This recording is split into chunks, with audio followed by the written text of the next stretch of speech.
Hello, everyone. We are back with another cold read of Ayn Rand's Capitalism, the Unknown Deal. So, we're starting with chapter 1, which is under the section of theory and history. This is by Ayn Rand. It's called What is Capitalism? And it was originally published in 1965 in the Objectivist newsletter.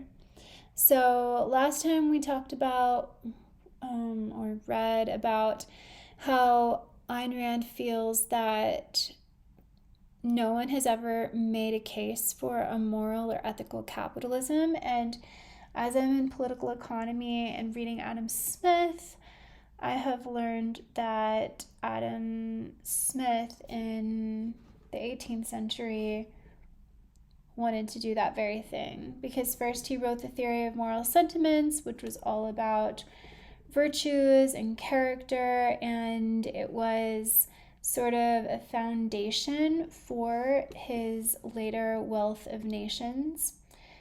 And yeah, so I think that's pretty interesting. I was reading the theory of moral sentiments earlier today. It's not a quick read. I guess you could sort of skim it and still get the ideas. It reads to me very much like Aristotle's Nicomachean Ethics, because just the way he is talking about the virtue of means and basically, whether the defect or the excess of a particular character trait or a vice or a virtue, like which one is more admirable than the other. It's just very Aristotelian. Okay, let's start. The disintegration of philosophy in the 19th century and its collapse in the 20th century have led to a similar, though much slower and less obvious, process in the course of modern science. Today's frantic development in the field of technology has a quality reminiscent of the days preceding the economic crash of 1929. Riding on the momentum of the past, on the unacknowledged remnants of an Aristotelian epistemology. It is a hectic, feverish expansion, heedless of the fact that its theoretical account is long since overdrawn, that in the field of scientific theory, unable to integrate or interpret their own data, scientists are abetting the resurgence of a primitive mysticism. I mean, that's interesting. I wouldn't at all call what science does as... I feel like science is very anti-mysticism, but maybe that's just because I'm teaching world mythology. And one example of, science rejecting mysticism and not being... Wait, hold on. What is... or abetting the resurgence? What is abetting? That means to... Before I think that I'm... Okay, yeah, that's what I thought. Okay, to abet is to encourage or assist someone to do something wrong. Okay, no, I don't agree with that. So going on, my example, because in my world mythology class, I was talking about Jung and dreams and the unconscious, and we were talking about what science says and doesn't say about dreams, and basically, from what I've read and seen, science focuses on sleep, why we need it, what's going on. It talks about neurotransmitters and the stages of sleep and, the functions of like brain repair and maintenance of memory and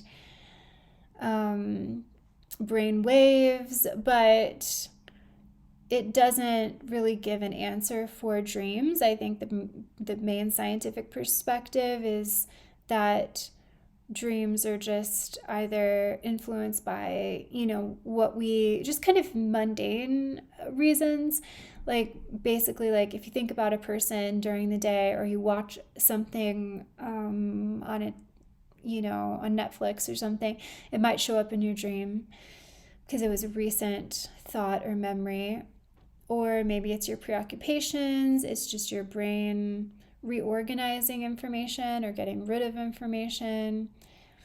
So, but Jung and Freud and Joseph Campbell all have sort of a mystical kind of psychological understanding of dreams that, it's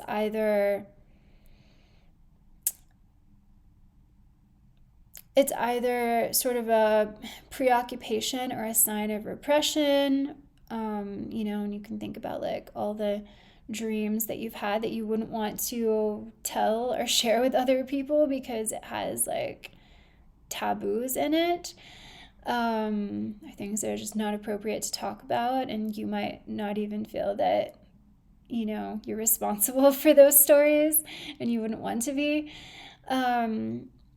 And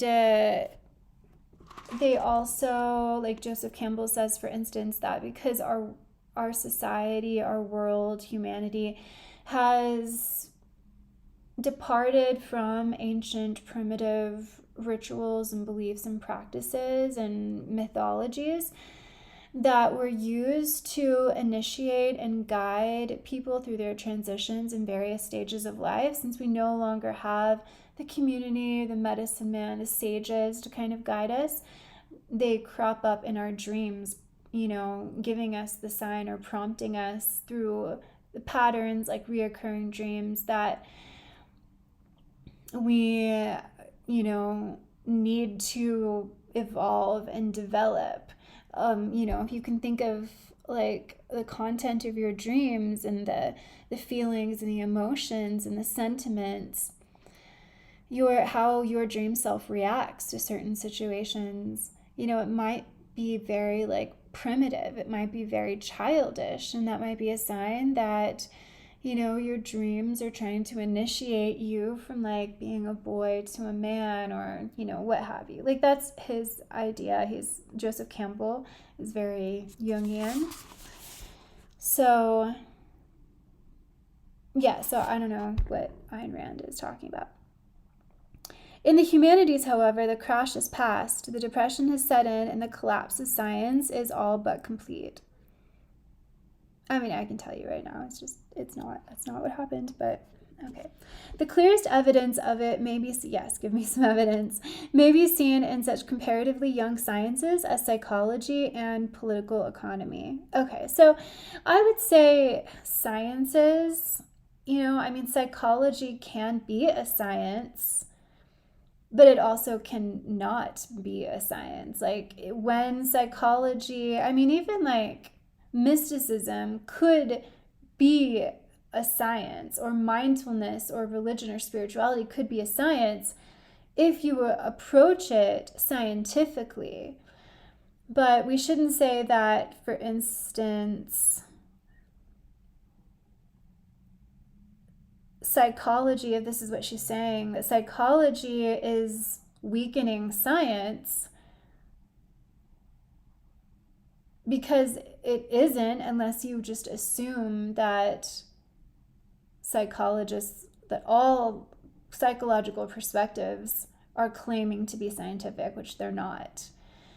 So when, for instance, we can talk about meditation, which is mostly in the spiritual, mystic, mythological kind of realm, but there have been scientific studies studying the brainwaves of meditating peoples, like people who were meditating at the time, and you can draw data from that, you can repeat the experiment, and then there you have science, right? So you can't just say that a field of study is all scientific or not scientific. You just can't be reductive like that. In psychology, one may observe the attempt to study human behavior without reference to the fact that man is conscious. Like, what does that even mean? In political economy, one may observe the attempt to study and to devise social systems without reference to man. It is philosophy that defines, and also we can just see that philosophy has not, what were her words?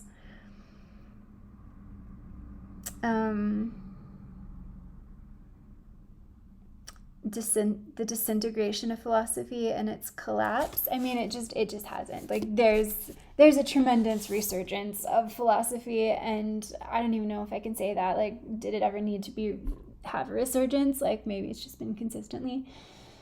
People have been interested in it, so I don't know.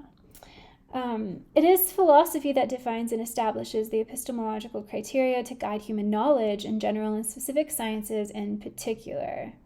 Political economy came into prominence in the 19th century in the era of philosophy's post-Kantian disintegration, and no one rose to check its premises or to challenge its base. Implicitly, uncritically, and by default, political economy accepted as its axioms the fundamental tenets of collectivism.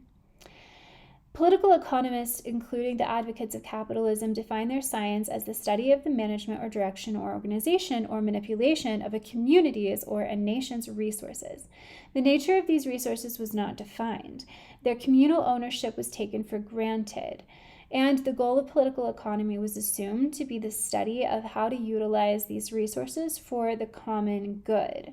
The fact that the principal resource involved was man himself, that he was an entity of a specific nature with specific capacities and requirements, was given the most superficial attention, if any.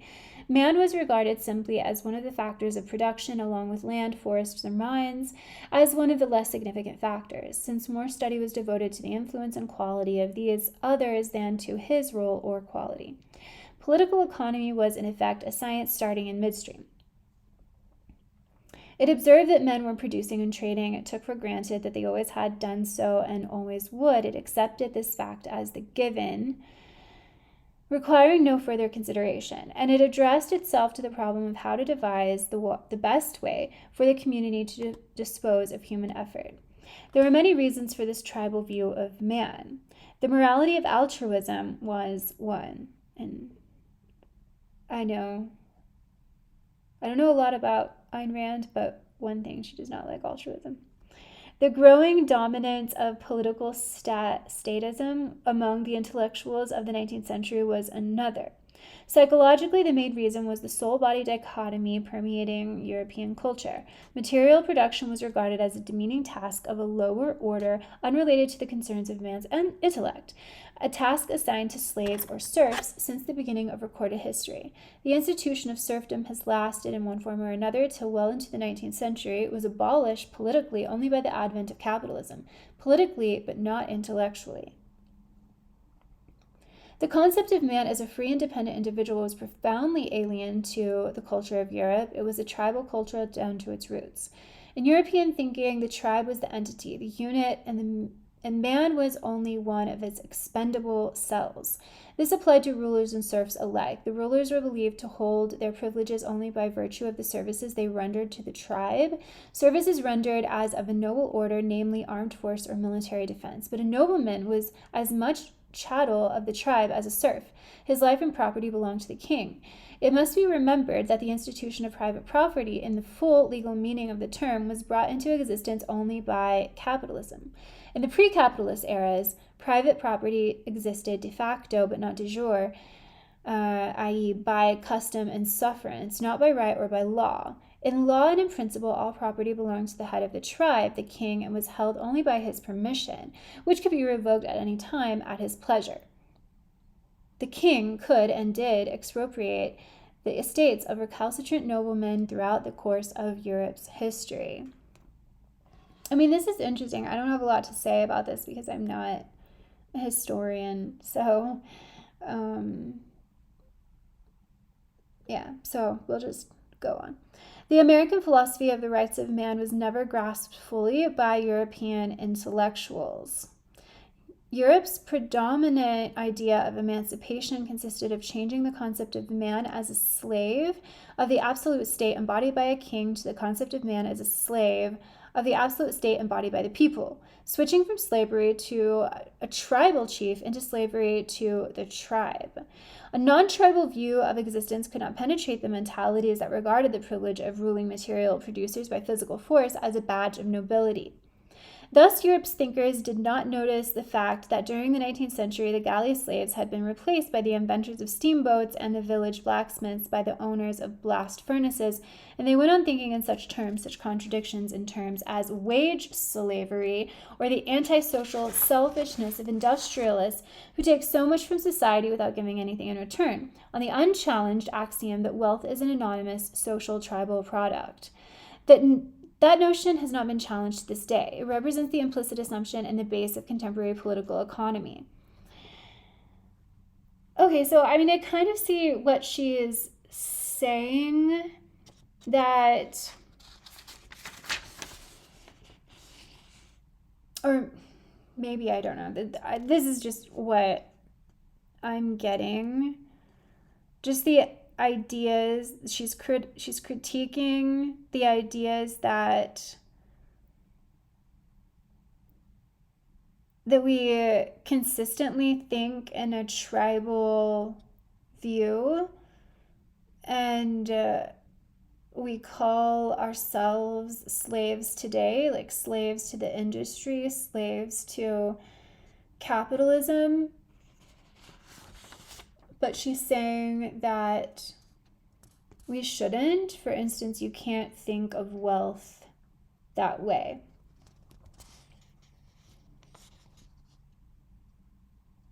Okay, so as an example of this view and its consequences, I shall cite the article on capitalism in the Encyclopedia Britannica. Okay. Why not? The article gives no definition of its subject. It opens as follows. Capitalism, a term used to denote the economic system that has been dominant in the Western world since the breakup of feudalism. Fundamental to any system called capitalist are the relations between private owners of non-personal means of production, lands, mines, industrial plants, etc., collectively known as capital, and free but capital-less workers who sell their labor services to employers. The resulting wage bargains determine the proportion in which the total product of society will be shared between the class of laborers and the class of capitalist entrepreneurs. Oh, that's really interesting. Like the encyclopedia, I feel, kind of gives a Marxist definition of capitalism. So no wonder she doesn't like it. I quote from Galt's speech in Atlas Shrugged. It's just, I don't know. It's like her novel is like put on a pedestal and it, as if it has like divine status. I don't know. That's just what it seems like to me. From a passage describing the tenets of collectivism, an industrialist blank out, there is no such person. A factory is a natural resource, like a tree, a rock, or a mud puddle. Okay, I think I'm going to have to read that. Okay. The success of capitalism is explained by the Britannica as follows. Productive use of the social surplus was the special virtue that enabled capitalism to outstrip all prior economic systems. Instead of building pyramids and cathedrals, those in command of the social surplus chose to invest in ships, warehouses, raw materials, finished goods, and other material forms of wealth. The social surplus was thus converted into enlarged productive capacity. This is said about a time when Europe's population subsisted in such poverty that child mortality approached 50%, and periodic famines wiped out the surplus population, which the pre-capitalist economies were unable to feed. Yet I think that is which the pre-capitalist economies were unable to feed. That was one of the arguments in the InfoWars video that we watched in class,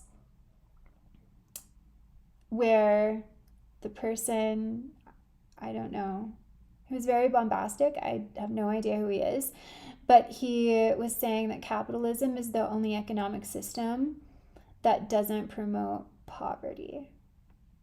So, not commenting on it, just finding a connection.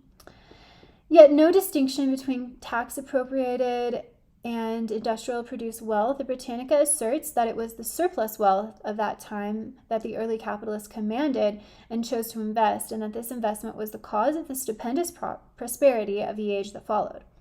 What is a social surplus? The article gives no definition or explanation. A surplus supposes a norm. If subsistence on a chronic starvation level is above the implied norm, what is that norm? The article does not answer. There is, of course, no such thing as a social surplus. All wealth is produced by somebody and belongs to somebody. And the special virtue that enabled capitalism to outstrip all prior economic systems was freedom, a concept eloquently absent from the Britannica's account, which led not to the expropriation, but to the creation of wealth. That's interesting. I don't know if Adam Smith, in the parts of the theory of moral sentiments that I read, mentioned freedom. I don't know. So for class, we had to read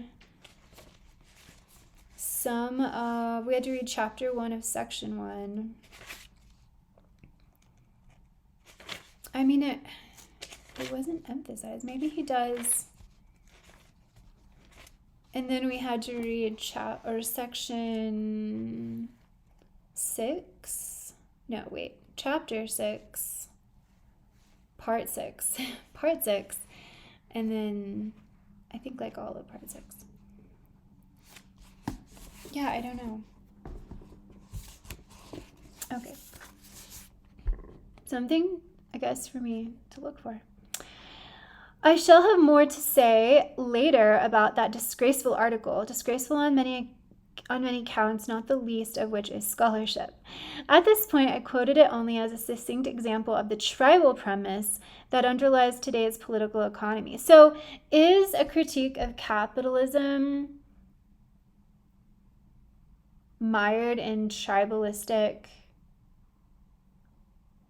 mindset? Is that what she's saying? So she's critiquing tribal mindsets.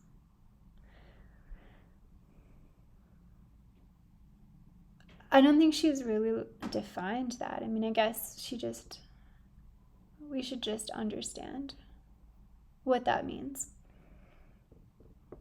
Someone will put in the comments what that means. I mean, like, we all know like what a tribe is and what like ancient tribes were, and I guess like we can like extract from just that knowledge what she means, but maybe I need to read Atlas Shrugged. I really do. All right, touche.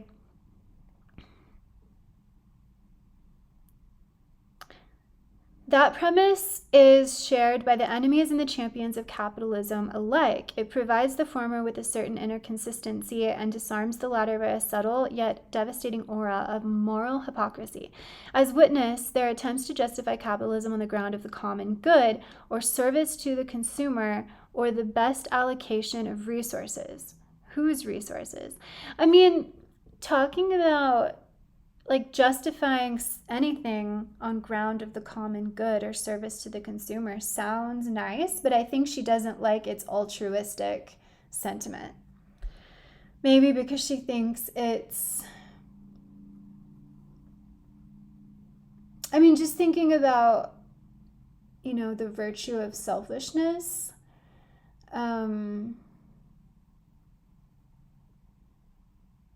She is suspicious of altruism. Maybe because it's like actually manipulative and maybe like not true, not based in reality. If capitalism is to be understood, it is this tribal premise that has to be checked and challenged. Mankind is not an entity, an organism, or a coral bush. The entity involved, I don't know, that could be like a great title. I don't know for what, but mankind, a coral bush. Like, where does that come from? The entity involved in production and trade is man. It is with the study of man, not of the loose aggregate known as a community, that any science of the humanities has to begin. This issue represents one of the epistemological differences between the humanities and the physical sciences. One of the causes of the former's well-earned inferiority complex in regard to the latter. A physical science would not permit itself, not yet at least, to ignore or bypass the nature of its subject. Such an attempt would mean a science of astronomy that gazed at the sky but refused to study individual stars, planets, satellites, or a science of medicine that studied disease without any knowledge or criterion of health and took as its basic subject of study a hospital as a whole, never focusing on individual patients. A great deal may be learned about society by studying man, but this process cannot be reversed. Nothing can be learned about man by studying society. By studying the interrelationships of entities one has never identified or defined. Yet that is the methodology adopted by most political economists. Their attitude, in effect, amounts to the unstated implicit postulate: man is that which fits economic equations. Since he obviously does not, this leads to the curious fact that in spite of the practical nature of their science, political economists are oddly unable to relate their abstractions to the concretes of actual existence. And what does Ayn Rand want us to observe about actual existence? She has yet to tell us. It leads also to a baffling sort of double standard or double perspective in their way of viewing men and events. If they observe a shoemaker, they find no difficulty in concluding that he is working in order to make a living. But as political economists, on the tribal premise, they declare that his purpose and duty is to provide society with shoes. If they observe a panhandler on a street corner, they identify him as a bum. In political economy, he becomes a sovereign consumer. If they hear the communist doctrine that all property should belong to the state, they reject it emphatically and feel sincerely that they would fight communism to the death. But in political economy, they speak of the government's duty to effect a fair redistribution of wealth, and they speak of businessmen as the best, most efficient trustees of the nation's natural resources. That's interesting. I mean, that's like that perspective that she is a political economist, that she is critiquing, sounds to me very optimistic and compassionate. Whether it's untrue or a manipulation, I think is beside the point, because we're talking about ideal capitalism. And I wonder if that means she would be critiquing Adam Smith's version of ethical capitalism. This is what a basic premise in philosophical negligence will do. This is what did I read that? Oh well. This is what the tribal premise has done. To reject that premise and begin at the beginning, in one's approach to political economy and to the evaluation of various social systems, one must begin by identifying man's nature, i.e., those essential characteristics which distinguish him from all other living species. How humanist. Man's essential characteristic is his rational faculty. Man's mind is his basic means of survival, his only means of gaining knowledge. Man cannot, she's quoting herself from The Virtue of Selfishness here. I would love to get to the point where I just write a book and all of my sources are me, like past me. Man cannot survive as animals do, by the guidance of mere percepts, not a precept, percept.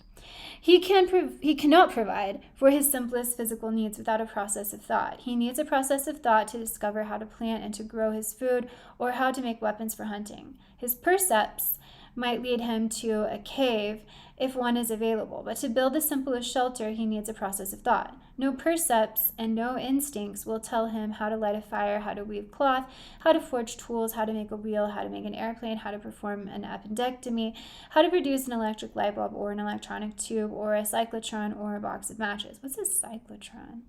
Yet his life depends on such knowledge, and only a volitional act of his consciousness, a process of thought, can provide it.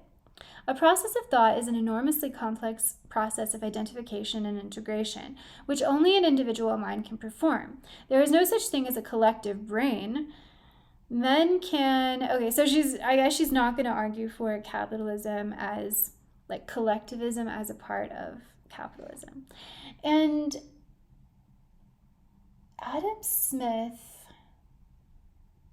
Now, granted, I am about to start The Wealth of Nations, so when I'm talking about what I know of Adam Smith, it's from the sections that I read in the Theory of Moral Sentiments. And as I have been told by my professor that they do not contradict each other, I am guessing that you can extend everything he says in the Theory of Moral Sentiments to his ideas of capitalism.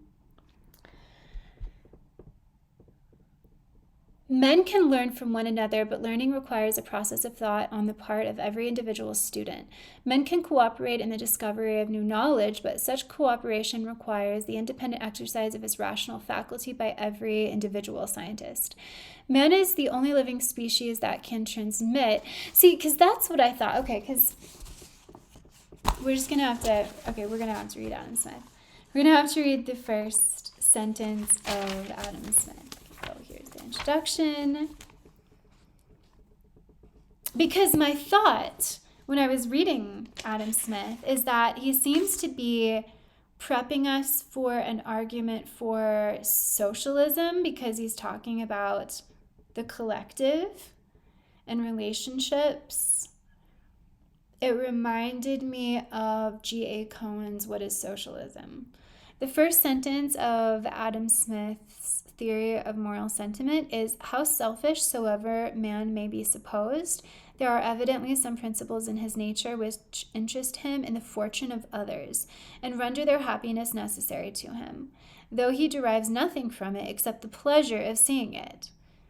Of this kind is pity or compassion, the emotion which we feel for the misery of others when we either see it or are made to conceive it in a very lively manner. That we often derive sorrow from the sorrow of others is a matter of fact too obvious to require any instances to prove it. For this sentiment, like all the other original passions of human nature, is by no means confined to the virtuous and humane, though they, perhaps, may feel it with the most exquisite sensibility. The greatest ruffian, the most hardened violator of the laws of society, is not altogether without it. So he's talking about the natural, innate empathy of human beings. We're sad when other people are sad, and we're happy when other people are happy. So it seems like there's this collective, thought that he's having, or argument that he's trying to make. Okay, where was I?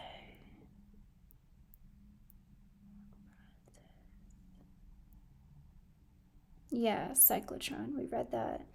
A process of thought is an enormously complex process of identification and integration which only an individual mind can perform.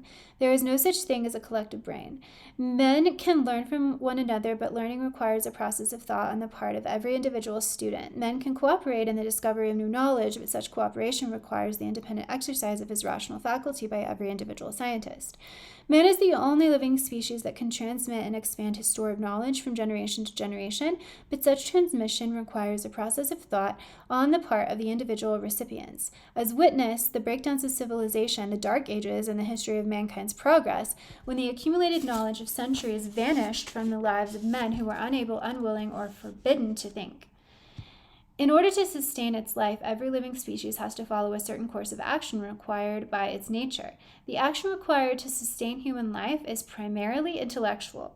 Everything man needs has to be discovered by his mind and produced by his effort. Production is the application of reason to the problem of survival. Okay, so I think I'm going to stop there. So we have to write a paper supporting capitalism, like ideal capitalism. And I was wondering, I'm definitely going to use Adam Smith because he has even though I think it's sort of general and unsubstantiated and sort of naive, I like that he wants people to be nice. And I was wondering if I could just also like just align that with Ayn Rand, but in a way that they would agree with each other. But I don't think I can completely, because Ayn Rand seems to critique the tribal mentality because she wants to sort of like in a very like traditional Enlightenment way raise the individual and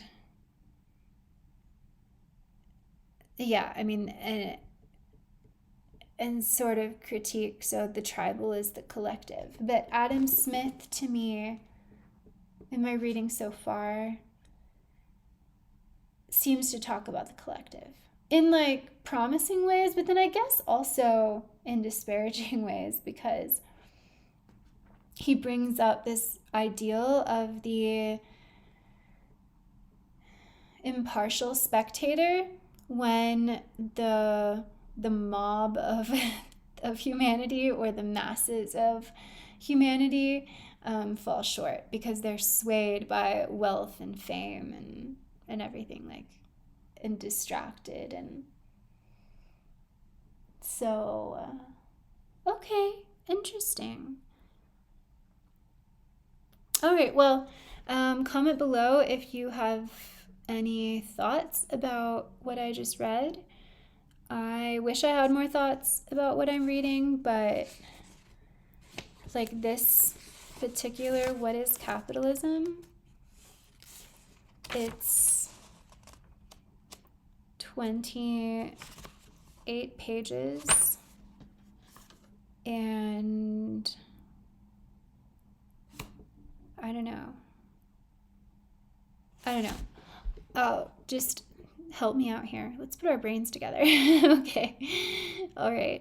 I will catch you all next time.